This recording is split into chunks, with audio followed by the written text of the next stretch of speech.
Argentine তরুণ striker Alvarez মুসলিম নন, তবুও মুসলিম রীতিনীতি মেনে চলা ফুটবলারদের মতো তার আচরণ। এই ফুটবলারের গল্পটা শুনলে তাকে ভালোবাসতে বাধ্যই হতে হয়। বর্তমান ফুটবল দুনিয়া যেন একটা রঙ্গমঞ্চ। শরীরে ট্যাটু আঁকা কিংবা অ্যালকোহল পান করা ফুটবলারদের নিয়মিত ঘটনা।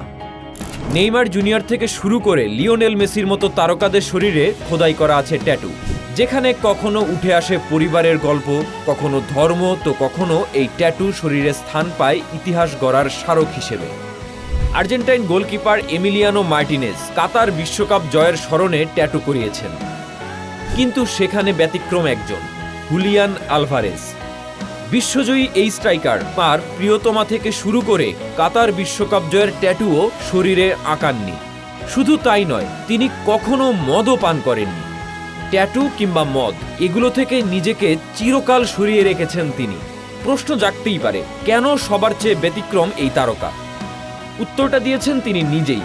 খুব ছোটবেলায় তার বাবা তাকে বলেছিলেন, ট্যাটু কিংবা মদ এগুলো থেকে নিজেকে দূরে রাখতে হবে।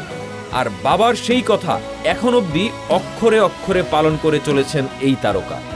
আর্জেন্টিনার রিভার প্লেট থেকে রাজকীয় ম্যান সিটির চৌকাঠ পেরিয়ে বর্তমানে নিজের ঠিকানা গড়েছেন স্পেনে। কিন্তু ইউরোপের এই রঙের দুনিয়াতে এসেও আলভারেজ অ্যালকোহল কিংবা শরীরে ট্যাটু করা থেকে নিজেকে সরিয়ে রেখেছেন। মস্ত বড় তারকা হয়েও বাবার কথা এখনো মেনে চলছেন বিশ্বজয়ী এই ফুটবলার।